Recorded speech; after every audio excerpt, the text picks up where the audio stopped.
First off is a new Amiga Sys4 pack. It's a Xmas pack.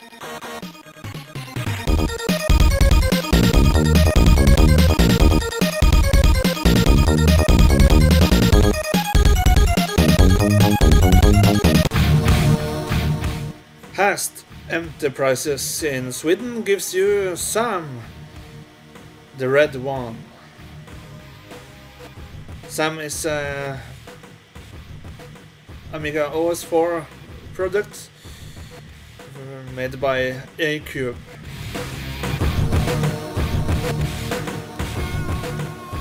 Cubic Xmas Special.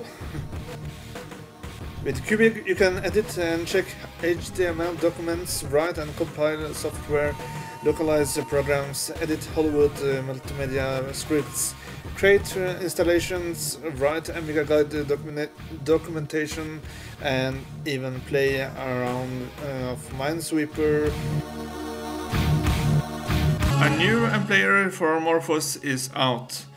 The new version got enabled and fixed Altivec runtime detection to avoid having two binaries, etc.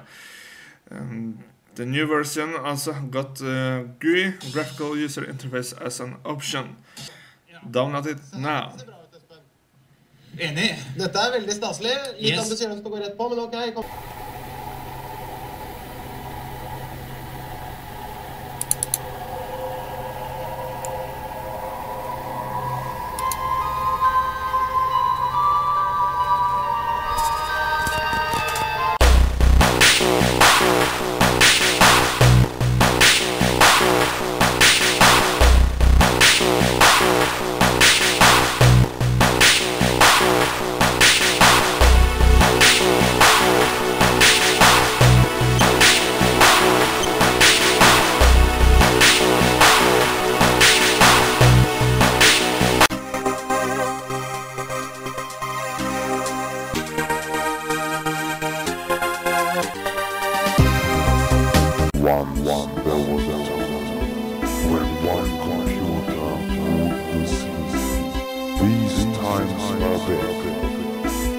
This is the Amiga Empire.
I'm a Mac. And I'm a PC. You know, we use a lot of the same kinds of programs. Yeah, like Microsoft Office. But we retain a lot of what makes us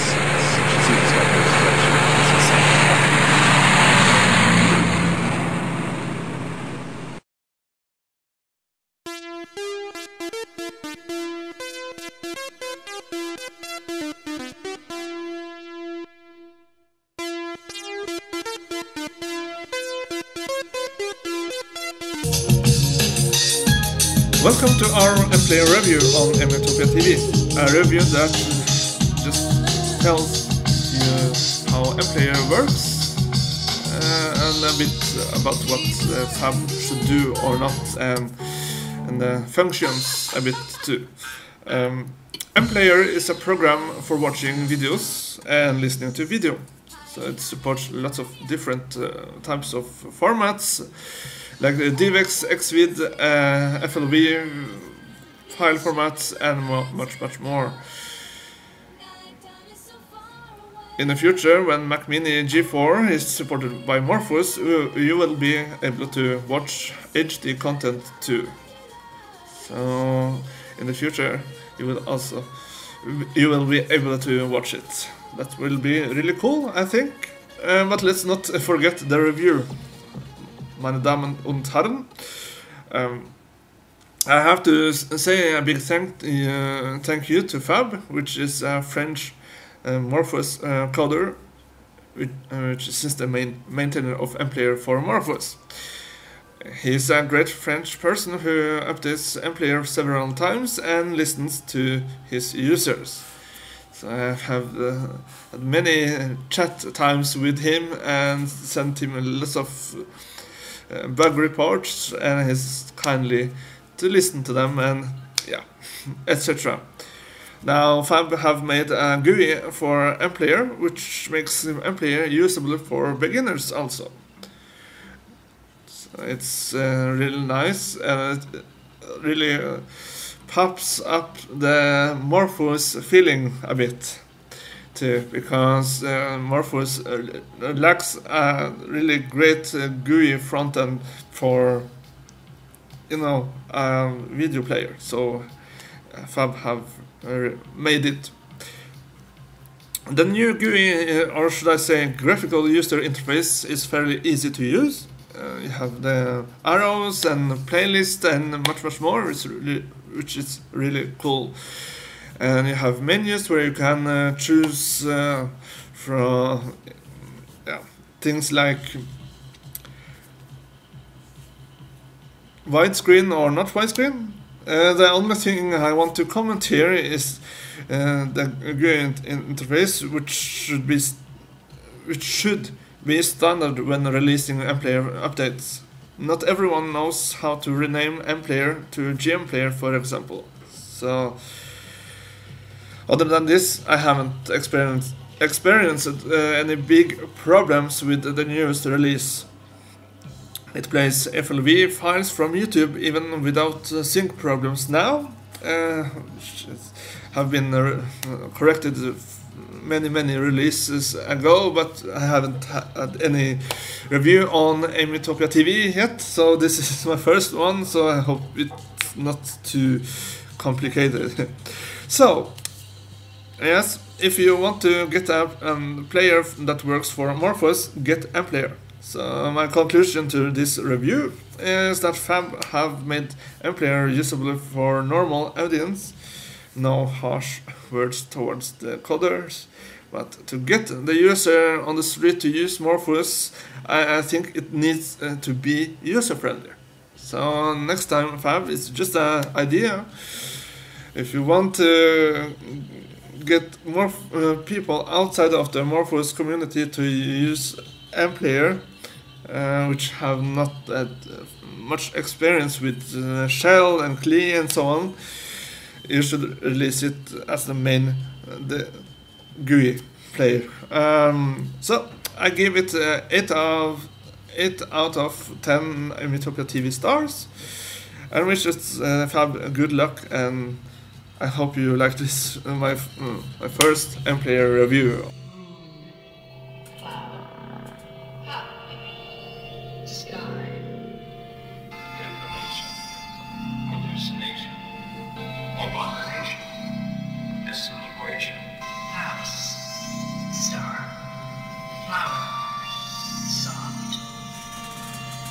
Domesticated, generated, supplicated,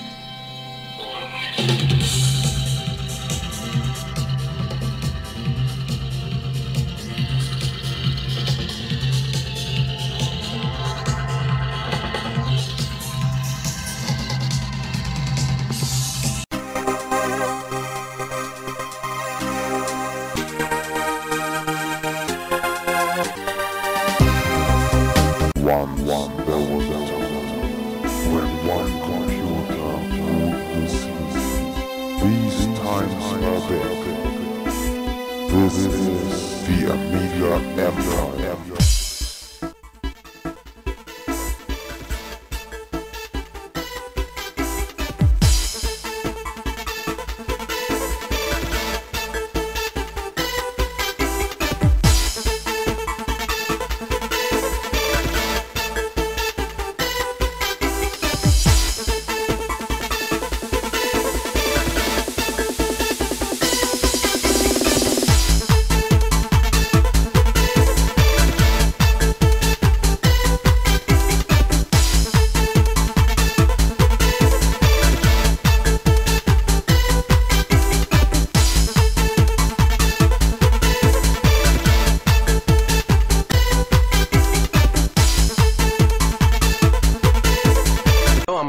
And I'm a PC. You know, we use a lot of the same kinds of programs. Yeah, like Microsoft Office. But we retain a lot of what makes us...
develop a new concept of thinking, adopt and practice new values and principles of living together, for they will be ready to encounter the civilizations of the universe.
today's program, I'll be taking the lid off. Yes, WIMP actually is an easy way of using a computer without typing in all the usual codes and incantations. In fact, for a lot of uses, you can forget about the keyboard altogether. WIMP, W-I-M-P, stands for Windows, Icons, Mouse, and Pull-Down Menu. Right, well, what's all that about? This is the mouse. It's a rollerball device, as you can see. As I move it around on the desktop, I'm also moving this arrow around on the screen. Right, that's the mouse. Now pull-down menus. A few of those up here. There's one, another, and a third. Now this is another alternative to typing in. So for example, if I want to enter the word redraw, instead of keying it in, I simply point to it and select. Windows are these things here, the boxes on the screen. Now you can think of those as sheets of paper on a desk. Using the mouse, I can swap them over. I can move them about. Let's put that one in the front again. Move it down. And I can even change the size if I want to. And icons are these images here, these symbols which represent the programs you might want to select. So let's load up the demos file. Right, I move the mouse to it and press a button, and straight away up comes another window and some more icons, each of which is a program that I might run. Well, firstly I'll kill off this window here and tidy up the screen a bit. Get a shot of that. Move this to the top. Now, ready to load something up. I'll try this program here, which is called Lines. Once again, move to it, click the button, and up it comes. This is a graphics demonstration, so it really needs to be big. So simplicity itself to move to the top, stretch the window, and there it is. And that gives you some idea of what the WIMP philosophy offers. But so far, this hasn't done anything that you might not have seen on other machines. This, though, is the new Commodore Amiga, and it can do a lot more than the micros you may be used to.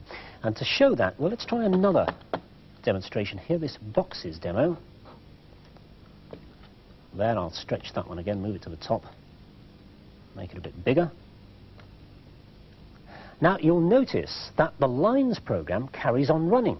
And in fact, all the time I've been speaking, down here, hiding away, is yet another program. This is another nice facility, being able to bring this screen on. So you see, we've got 3 programs going there. This, you see, is a multitasking machine. Each of these programs gets a share of the computer's time. The computer switches from the Lines program to the Boxes program to the Triangles program thousands of times every second. Well, of course, the more programs you run, the slower each one gets. Look how jerkily that Triangles program is moving. But if I remove some of these others here, kill that off, kill that and that, watch what happens to the speed. Those triangles are drawing much quicker now. It's got the processor all to itself, so the program can run faster. Well, you may be wondering how the Amiga gets this sort of speed. In fact, it's got a 32-bit microprocessor, and that means it works on chunks of data 4 times the size of conventional 8-bit machines, and it uses modern chips which are faster anyway. Here's the motherboard from inside, and this is the 32-bit microprocessor. The smart design doesn't stop there, though. Here are some custom chips, specially designed chips. These 2 here handle the graphics and the animation, and this one handles just the sound. So the processor doesn't have to do all the thinking for the machine. It can delegate certain specialist tasks while it gets on with other things. And there's another advantage that comes from using these custom chips. They can pack a lot of functions into a single integrated circuit. And the result is a computer with very few components, which is cheaper to make and more difficult to copy. Now, the graphics chip will generate over 4,000 colors on screen at the same time, as you can see here. Although in normal use, you'll have to make do with just 32, I'm afraid. But you can get some pretty snazzy animation, as we've set up over here. This they call Robo City. Now, if you wanted a complicated animation like this on a conventional micro, firstly, you'd have to compromise on the colors. But you'd also have to get the software to manipulate those characters, remembering, say, that the old man here moves behind the fire hydrant, but in front of the female robot, and so on. The Amiga has dedicated hardware, those custom chips, to look after the drawing and the redrawing, replacing the background and so on.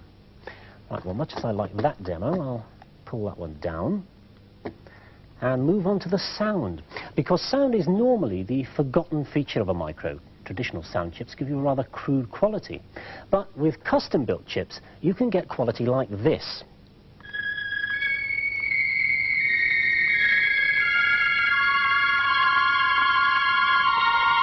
I find that pretty stunning. That is actually stereo sound, and it's a sign of how seriously they take the sound facilities of this machine, that you can get more sounds by loading in directly the digitized sound files from the Fairlight, one of the most sophisticated of the professional computer musical instruments.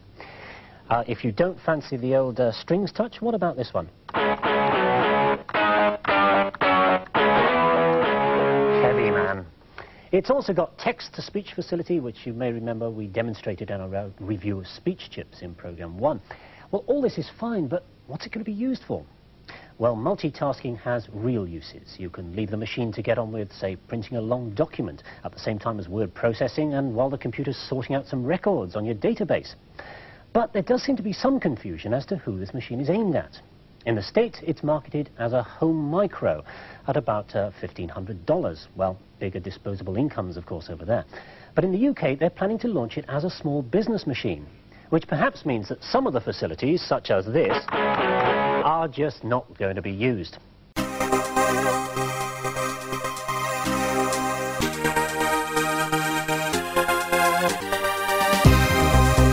There was a time when one computer ruled the seas.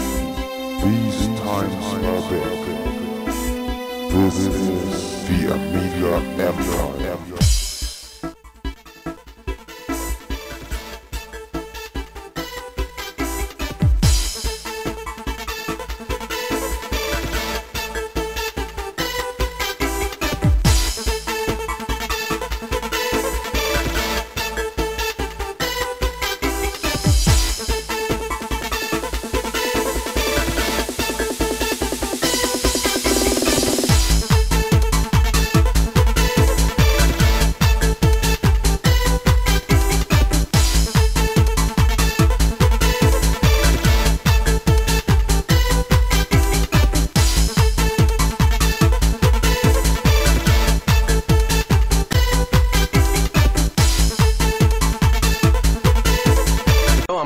And I'm a PC. You know, we use a lot of the same kinds of programs. Yeah, like Microsoft Office. But we retain a lot of what makes us...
Start up TvPaint in 12, 18, 10, 10, 24 in screen mode.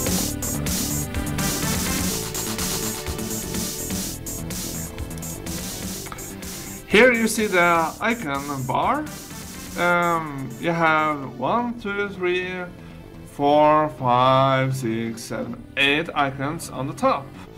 These icons, you can adjust some basic things in the program, like if you want to have a hard pen or soft pen, or gradient next or not, or transparent or not, or you can choose which kind of pen you want to. You can click on it and it changes. If you click on the right button, mouse button, you get another window with a different tools. So you can change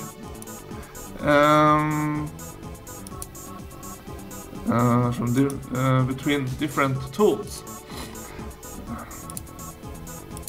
Next one, under fifth button, you can get colors. It's like a grabbing color thing function. So you can, if I click it on the right button now, you see, and choose it, the black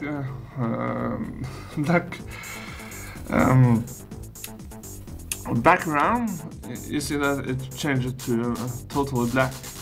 If I click on it again and choose maybe some color from the menu bar, let's say some clouds, and it changes again. Magic, isn't it? Next one, which is this one. This one is, and this is palette configurator. Yes, you get such palette configurator.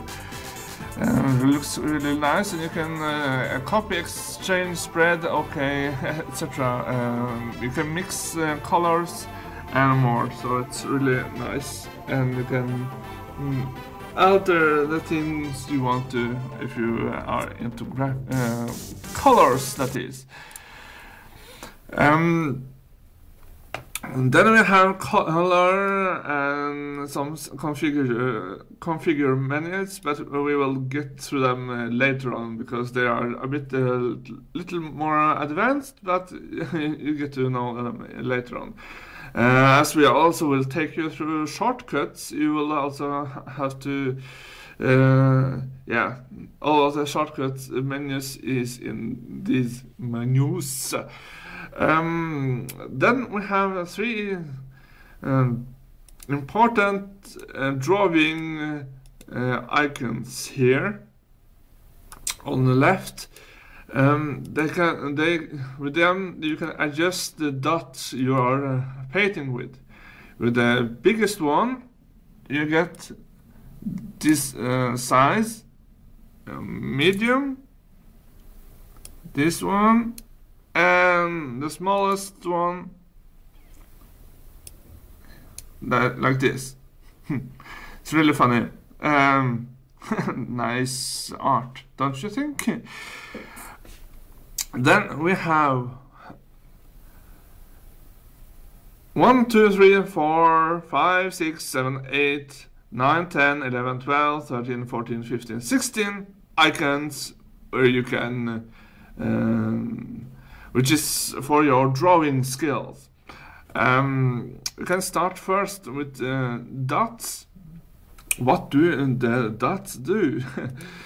Well, you can get lots of dots while painting. If I click on the line icon, it's all together. So instead of dots, it's drawing like a maniac. Then we have the lines here. You can draw lines and stretch it like that, and stretch it with the left mouse button, and you just release the mouse button and it stays there. Very nice art. Then on the fourth icon from top, you have a vector like stretching capability. Let's say we stretch it from here. You also can bend. Well, let's just remove it all, and yes, you just pull it where you want it to be, and then you can actually stretch, bend the line, and click on the left mouse button, and it stays there. The fifth button is a box. You can either just draw a box or a circle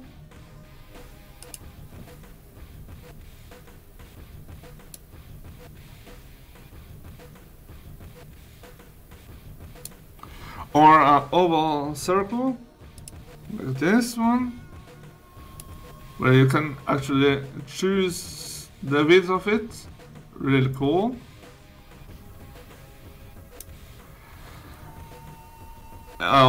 And then we have fill. You can fill this thing. Say you want it like that. Yeah. And the ninth button, we have a copy function.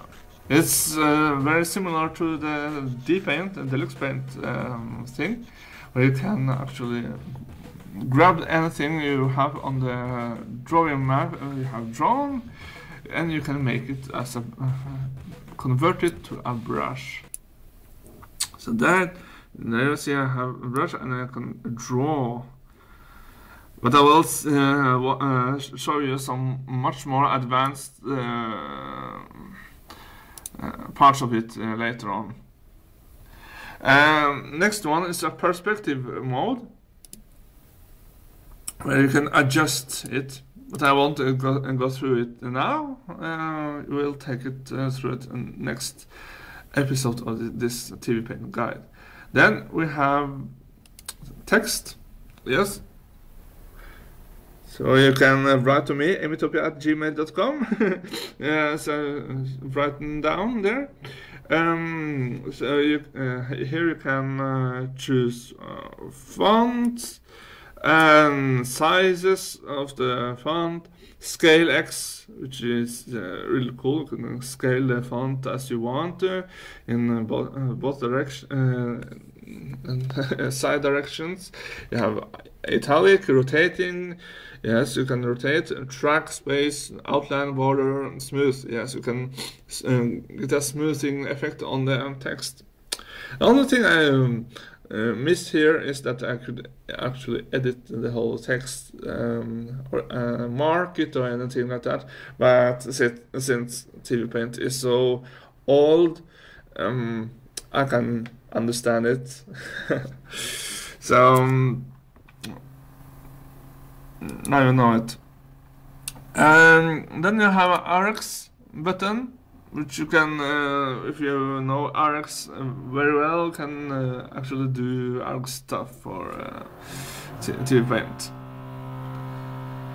And then we have the delete and eyeglass, which you can zoom into whatever you have drawn earlier.